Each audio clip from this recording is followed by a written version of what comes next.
Welcome to another edition of Bible Time. I'm Pastor Bruce, and we're doing the Believers Fellowship Daily Bible Reading.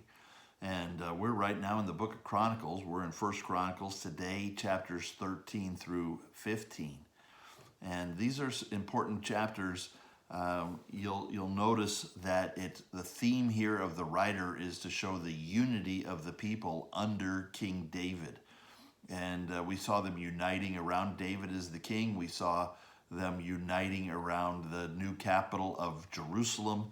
And today we're going to see them uniting around the Ark of the Covenant, the Ark of God, and David's attempts to bring it into the city of Jerusalem.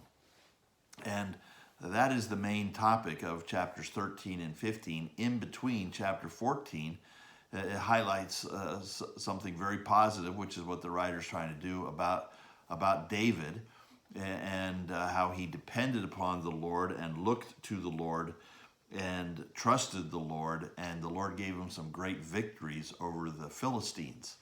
And so that's sandwiched in the middle, but chapters 13 and 15 really talk about them bringing the ark to Jerusalem. And it had been in a location maybe 20 miles west of Jerusalem for maybe 20 years, ever since the Philistines had taken it and then returned it. It had been in this location there for quite a while. David now, hey, we've got a new capital. Let's bring the ark to Jerusalem.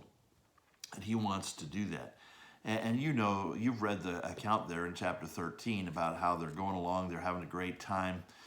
They've put the ark on this nice new cart, and they're driving it up to Jerusalem. They hit a bump in the road, and the ark starts to topple. Uzzah, the guy driving the cart, reaches out to keep the ark from falling off the cart, and God strikes him dead. And David was really shook up by that. David was afraid after that. And there's some important lessons for us to learn there, because then in chapter 15, they do it the right way. They have priests carrying the ark with poles that were put through holes on the side of the ark, as God designed it, and they're carrying it so that nobody's touching the ark, and it's not riding on a cart. They're doing it the right way. And there are some important lessons for us to learn there regarding God and how he is to be worshiped. I want to read you chapter 13, verse 6, the last half of the verse there, where it talks about the ark of God, which is called by the name of the Lord, who sits enthroned above the cherubim. The ark represented God, the presence of God, and you had to have a right view of God, a high view of God, that he is majestic, he is glorious, he is enthroned. Real worship begins with recognizing who God is. Real worship isn't about me and what I'm doing so much as it is I'm responding to who God is. And you must have a right view of God, and you must worship God the way he says to be worshiped. You must obey God. True worship comes as an expression of obedience to God, and that was the problem with the first one. Where did they get this idea of a cart carrying the ark? Well, they got it from the Philistines, frankly.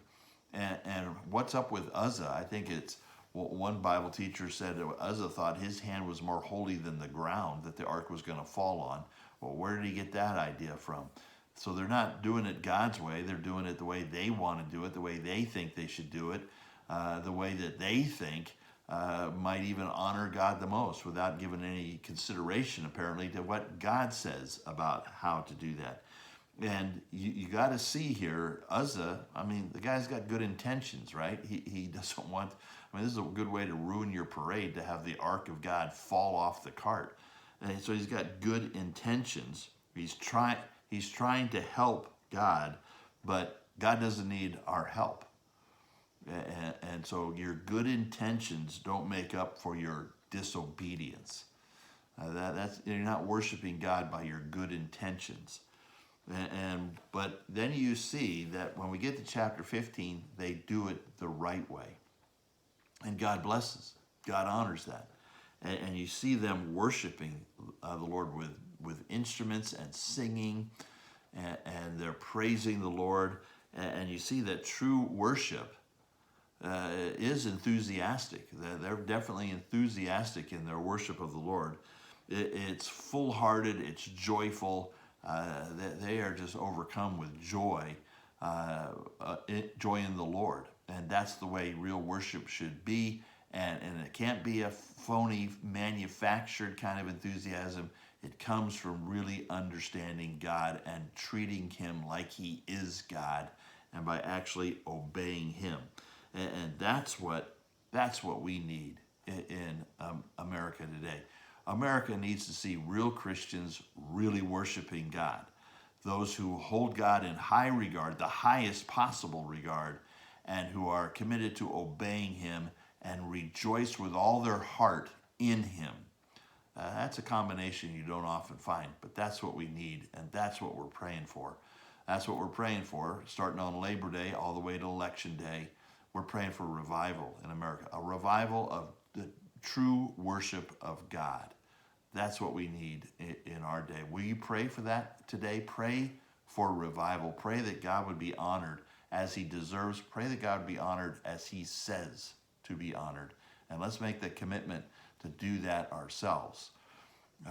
When we start off the Lord's Prayer, hallowed be your name, that we want your name to be treated as holy, and that means I want to do that in my own life. Will you pray that way today? Pray that God's name would be hallowed. And we'll talk more tomorrow on Bible Time.